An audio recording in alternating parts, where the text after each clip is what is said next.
Many years ago, in the mountain village of Udala, there lived a young woman named Amara who believed that poverty was a cage built by fear. Her mother had owned a small restaurant in the market square, but after her death, jealous traders forced Amara out. She lost everything. Now she walked the empty roads searching for a new beginning, her mother's old cooking pot heavy in her hands. One afternoon, she found an abandoned wooden hut sitting beside the ancient mountain shrine. The spot was perfect, cheap, and nobody wanted it. The villagers who saw her approaching began shaking their heads slowly. Elder Nandi, a man with eyes like smoke, stepped forward and said, "Child, that place is not for the living. The shrine does not like company, especially at night." But Amara's pride was louder than his warning. She smiled and replied, "I am not afraid of old stories, Baba. I need to survive." She pushed open the dusty doors and began sweeping. As she lit her stove for the first time, a cold wind blew through the room and snuffed out the flame. Then, without anyone touching it, the flame flickered back to life by itself. Amara spent the entire first day cleaning, arranging tables, and preparing her ingredients. The hut smelled of old wood and something else, something she could not name. It was like standing near a grave that had been recently disturbed. But she ignored the feeling and focused on her work. As the sun began to set, she prepared her first pot of soup. The aroma filled the air, rich and warm. She hummed her mother's old cooking song while stirring the pot. Suddenly, she heard soft murmurs coming from behind the shrine wall. She paused, listening carefully. The voices sounded like people arguing in whispers, but she could not make out the words. "Probably just villagers spying on me," she muttered, shaking her head. Then came a knock at the door. Amara wiped her hands and opened it. Standing there was a man dressed in old-fashioned clothing, his face pale and expressionless. He did not greet her. He simply said, "One bowl, please." His voice was soft, almost like wind brushing through dry leaves. Amara served him quickly. He ate in silence, then placed a silver coin on the table. It glowed faintly in the dim light. Before she could give him change, he was gone. The next morning, Amara reached for the silver coin to examine it. But when she picked it up, it crumbled into dust and turned into a dry brown leaf. She stared at it in confusion, her heart beating faster. "What kind of trick is this?" she whispered. That evening, more customers arrived. They came just as the sun touched the horizon, appearing quietly like shadows stretching across the ground. They were all dressed in old, faded clothes. They sat at her tables without speaking, ate her food slowly, and left coins that glimmered strangely in the fading light. Amara was thrilled. Business was booming already. But when she went outside to thank them, she noticed something that made her skin crawl. There were no footprints in the dust where they had been walking. The ground was smooth and untouched, as if no one had been there at all. Villagers began whispering. "She is feeding spirits," they said. "That girl has opened her door to the other side." But Amara only laughed. She said to herself, "Let them talk. Jealousy makes people say foolish things." Within a week, Amara's restaurant became the talk of the village. Human customers began arriving during the day, curious about the food everyone was praising. Her pots were never empty, her tables were always full, and her confidence grew like a fire fed with dry wood. She hired a local girl named Ozioma to help with washing plates and serving customers.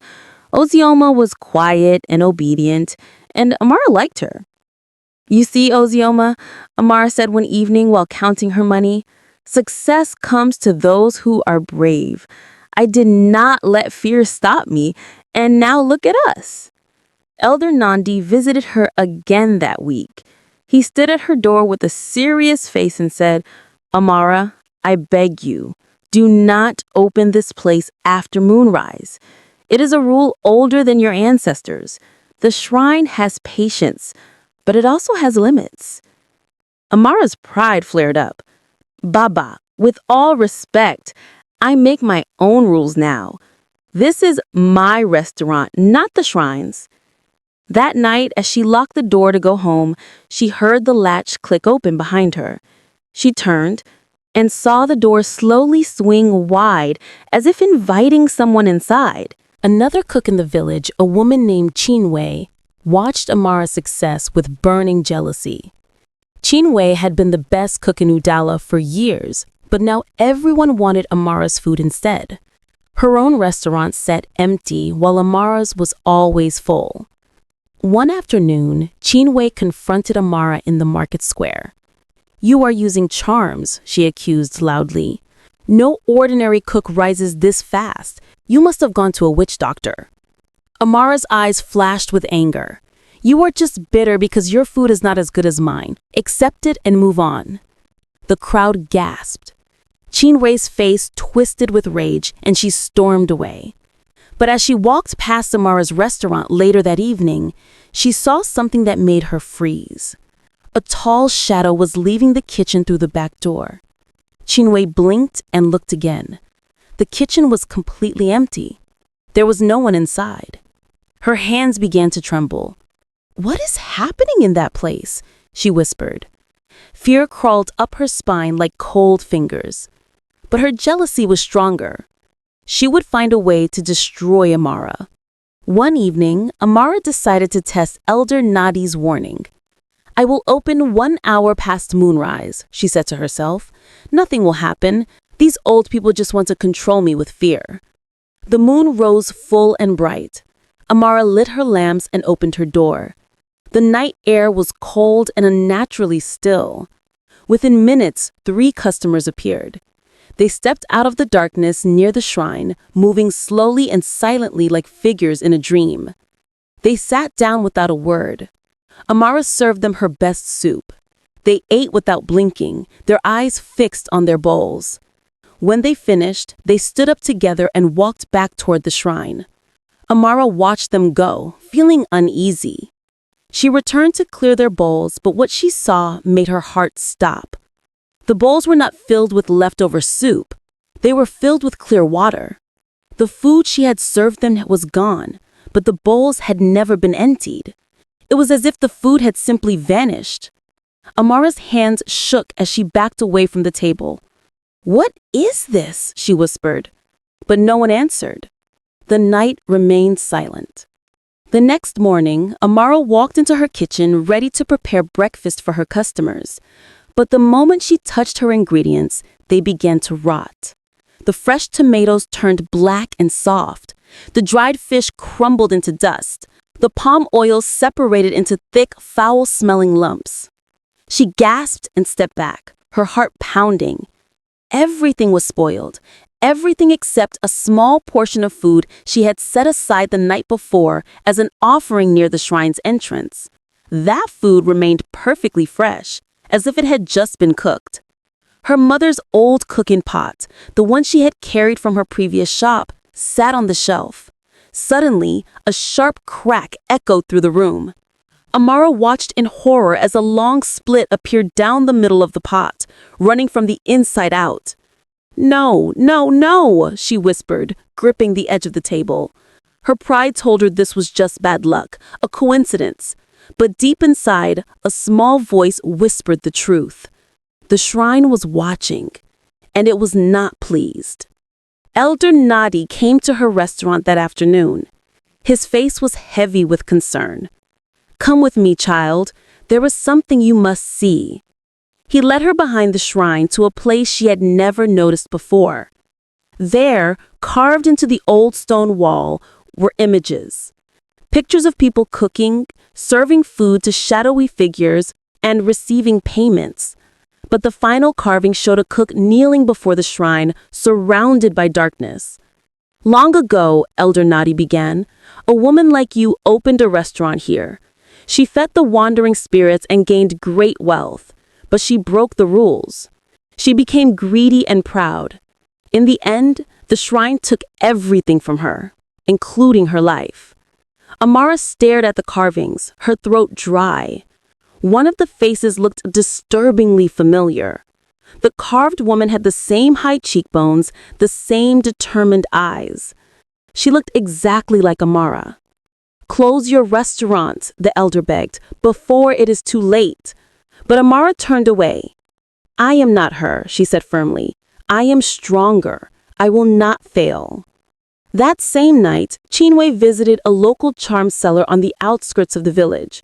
The old man lived in a hut surrounded by bottles, bones, and dried herbs. "I need something to expose Amara," Chinwe said, her voice shaking with anger. "She is using evil powers, and I want everyone to see it."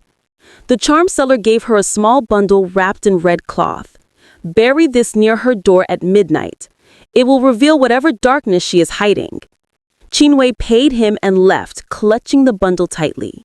But as she walked down the dark road toward Amara's restaurant, the bundle grew hot in her hands. She gasped and dropped it.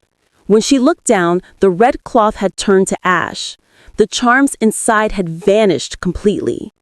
A cold wind blew past her, carrying a whisper. "Do not interfere." Chinwe's eyes widened in terror. She ran home as fast as her legs could carry her, her heart pounding like a drum. Something far more powerful than her jealousy was protecting Amara's restaurant. One night, Amara decided to sleep inside the restaurant to save time in the morning. She made a small bed in the corner and closed her eyes. The building was silent except for the soft crackling of the dying fire in her stove. At exactly midnight, someone knocked on the door. 3 slow, deliberate knocks. Amara sat up, her heart racing. She walked to the door and opened it slowly. There was no one there.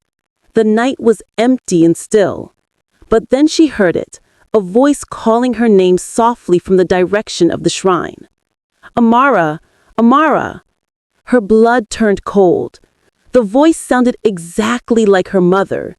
Tears filled her eyes as she whispered, "Mama." The voice came again, gentle but urgent. "Stop feeding them, my child. Stop before it is too late."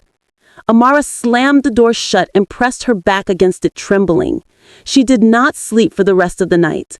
Every shadow seemed alive. Every sound felt like a warning she could no longer ignore. The following evening, Amara's dusk customers returned. But this time something was different. They ate her food as usual, but when they stood to leave, they did not pay. Instead, they leaned close and whispered in unison, "Your turn soon."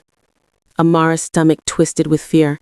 "What do you mean?" she asked, but they were already gone, dissolving into the darkness like smoke. The next day, Ozioma came to work looking pale and terrified. "Auntie," she said quietly, "I cannot work here anymore." "Why?" Amara demanded. "What happened?" Ozioma's voice trembled.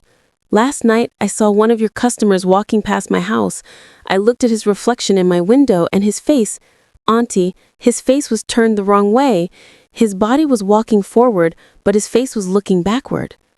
Amara felt her knees weaken. Ozioma handed her the apron and ran out the door without looking back. Amara was now alone. The restaurant that had brought her so much pride was slowly becoming her prison. That evening, a large group of customers arrived just as the sun disappeared behind the mountains. They filled every table, sitting in perfect silence. Their faces were blank, their movements slow and deliberate. Amara served them quickly, trying not to look into their eyes. They ate with a strange hunger, finishing every drop of soup, every grain of rice. When they finally stood to leave, Amara felt a wave of relief wash over her. But as she began clearing the tables, she noticed something that made her freeze. The chairs were still swaying gently, as if invisible bodies still sat in them. The wood creaked softly under weight that was no longer there. Amara's breath caught in her throat, then she saw it. Under one of the chairs, scattered on the floor, were bones. Small, white, clean bones. She bent down slowly and realized they were goat bones, arranged carefully in the shape of a human skeleton. Amara stumbled backward, her hand covering her mouth. She ran outside and vomited in the bushes, her whole body shaking. Whatever was happening, it was far beyond her understanding. The next morning, Chinwe stood in the village square and shouted for everyone to hear. Amara is feeding spirits. She is using dark powers to make her restaurant successful. We must stop her before she brings a curse upon all of us. A crowd gathered quickly. Villagers murmured and pointed. Some believed Chinwe, others were not sure. Amara arrived, her face hard with anger. You are a liar, she shouted back. You are just jealous because I am better than you. The argument grew heated. People took sides. Elder Nanadi tried to calm everyone down, but the damage was done. The village was divided. Some feared Amara, others admired her courage. But no one could deny that strange things were happening around her restaurant. That night, Chinwe went to bed exhausted and angry. She fell into a deep, troubled sleep. In her dream, she saw the shrine. It was glowing with a pale light, and a voice spoke to her from within. Do not interfere with what you do not understand. She woke up screaming. Her hands were covered in dirt and her fingernails were black with soil, as if she had been digging in her sleep. Amara refused to let fear control her. I will not be defeated by superstition, she declared. That evening, she opened her restaurant again well past moonrise. She was determined to reclaim her success no matter the cost. Only one customer came. He was tall, dressed in red cloth that seemed to shimmer in the lamplight. His face was hidden beneath a hood. He sat down without speaking. Amara served her finest soup, her hands trembling slightly. When he finished eating, he stood and leaned close to her. His voice was a whisper, cold and final. The one who collects is coming. Before Amara could respond, he turned and walked toward the shrine. She tried to follow him, but when she reached the door, it slammed shut on its own. She grabbed the handle and pulled, but it would not move. The door was locked from the outside. Panic flooded her chest. She pounded on the wood, shouting for help, but no one came. She was trapped inside her own restaurant, alone, in the dark. Amara spent the entire night trapped inside. She pressed her ear against the door and heard footsteps circling the building, slow, heavy footsteps that crunched on the gravel outside. Sometimes they stopped right outside the door, and she held her breath, terrified. Whispers pressed against the windows like invisible mouths. She could not understand the words, but the tone was clear. They were waiting, watching, hungry. She curled up in the corner, clutching her mother's wooden spoon, praying for dawn. When the first light of morning finally touched the horizon, the door clicked open by itself. Amara stumbled outside, gasping for fresh air. But what she saw made her heart stop. The ground around her restaurant was covered in footprints, hundreds of them. They surrounded the building in perfect circles, layered on top of each other, but none of them were human. They were too long, too thin, with claw-like impressions where toes should have been. Amara fell to her knees, tears streaming down her face. "What have I done?" she whispered. After that night, Amara's human customers stopped coming. The few who did arrive looked at her strangely. One man tasted her soup and spat it out. "This food is cold," he complained. "It tastes empty, like there is no life in it." Another woman pushed her plate away. "I do not know what is wrong, but I cannot eat this." Amara's reputation began to crumble. Word spread that her food had lost its flavor. Her table sat empty during the gay. But every evening, the dusk customers still came, silent, hungry, waiting. One afternoon, Amara saw one of her regular dusk customers walking through the village in broad daylight. She recognized his old-fashioned clothes and pale face. But as he stepped into a patch of sunlight, his body flickered. For a brief moment, she could see through him, like looking through dirty water. Then he faded completely, vanishing into the air as if he had never been there at all. Amara covered her mouth to stop herself from screaming. She finally understood the truth. Her restaurant was not feeding people. It was feeding the dead. Chinwe came to Amara's restaurant one evening, trembling and pale. Her pride was gone, replaced by pure terror. "Amara," she said, her voice breaking, "I need to tell you something." She confessed everything: the charm cellar, the dreams, the dirt under her nails. "Last night, I dreamt the shrine spoke to me again. It told me to stop interfering. When I woke up, I found your name carved into my front door. I did not carve it. It was just there." Amara stared at her, too exhausted to be angry. "What do you want me to do, Chinwe?" "Close this place," she begged. "Please, before it takes you completely. I was wrong to be jealous. I am sorry, but you must stop now." Amara wanted to listen. She wanted to close the doors and walk away. But something inside her, something stubborn and proud, refused to surrender. "I will handle this my own way," she said quietly. Chinwe left, shaking her head. "Then I will pray for you," she whispered, "because nothing else can save you now."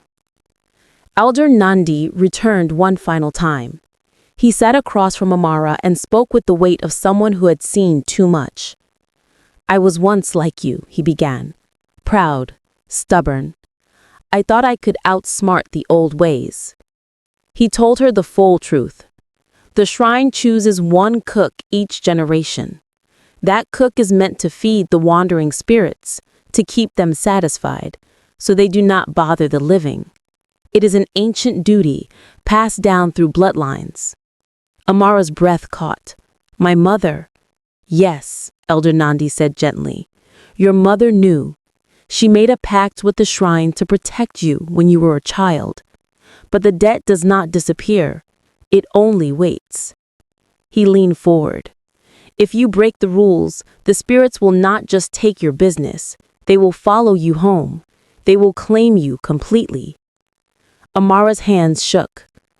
"How did you escape?" "I ran," he admitted. "I closed my restaurant and never looked back. But I live with the guilt every day.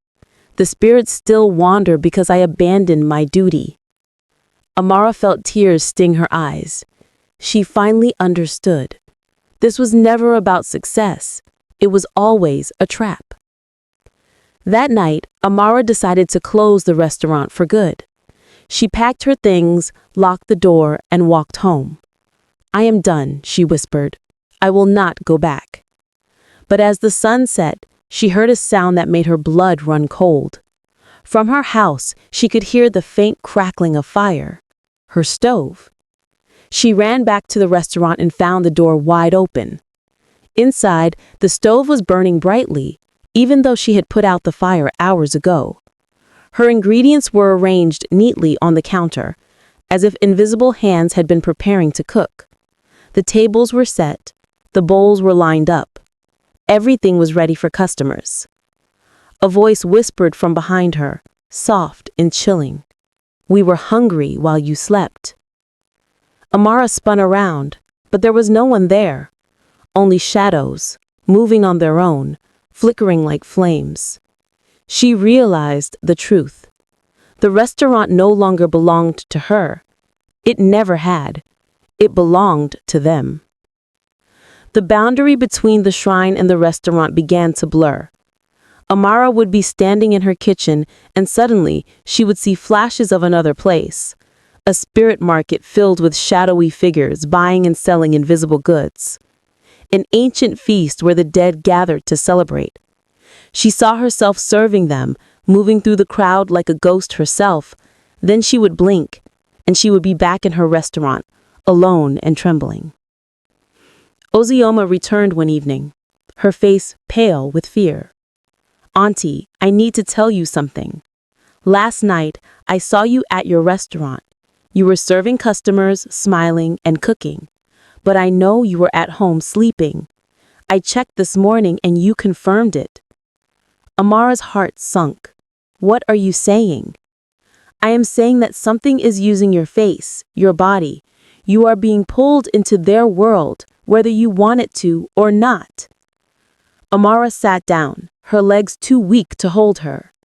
The shrine was not just taking her restaurant, it was taking her. That evening, the dusk customers returned, but this time they did not come to eat. They came to take.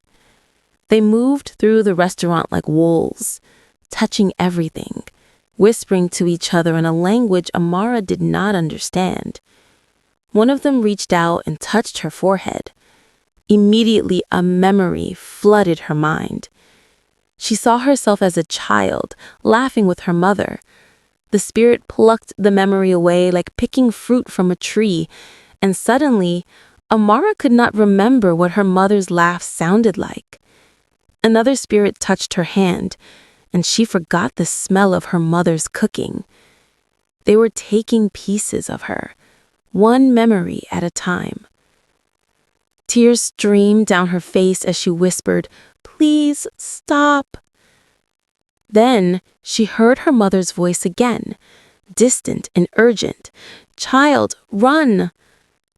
But before she could move, the red-clothed figure appeared inside the restaurant. He had not entered through the door. He was simply there, standing in the center of the room. The figure in red slowly lifted his hood. Amara gasped.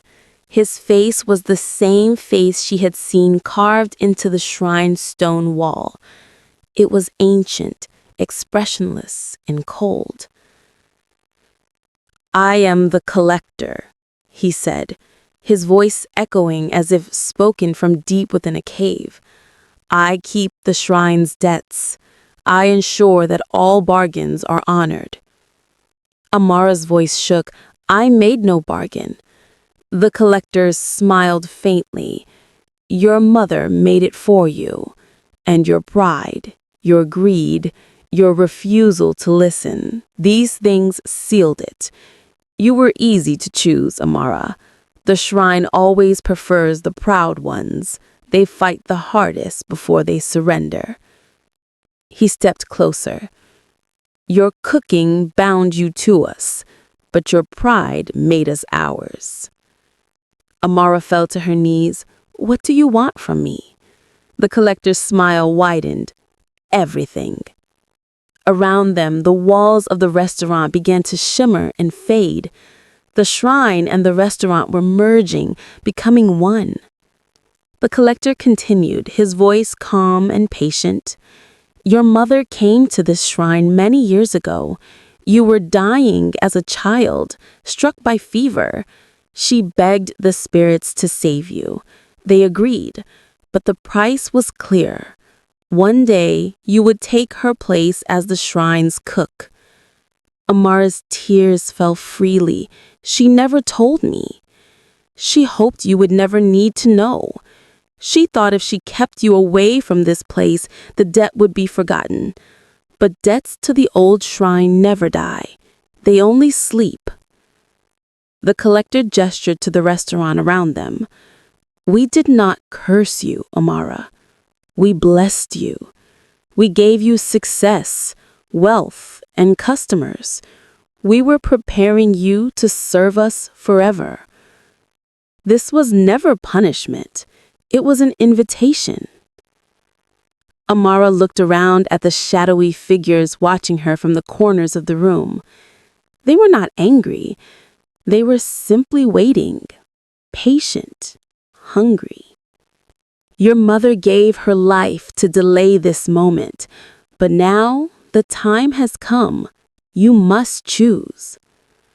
The collector raised his hand, and two paths appeared before Amara, like doorways made of light. "You have two choices," he said. "Serve the shrine forever. Feed the wandering spirits. Keep them satisfied so they do not disturb the living. You will have wealth, power, and purpose, but you will belong to us." He gestured to the second path. "Or break the contract. Walk away, free. But if you do, everyone you have ever competed with, everyone you tried to impress, everyone whose respect you sought, They will forget you completely. You will live, but you will be invisible, a shadow among the living. Amara's heart pounded. Both paths were prisons, but one was built on pride and the other on humility. She thought of her mother. She thought of Elder Nadi's warning. She thought of all the villagers who had tried to help her.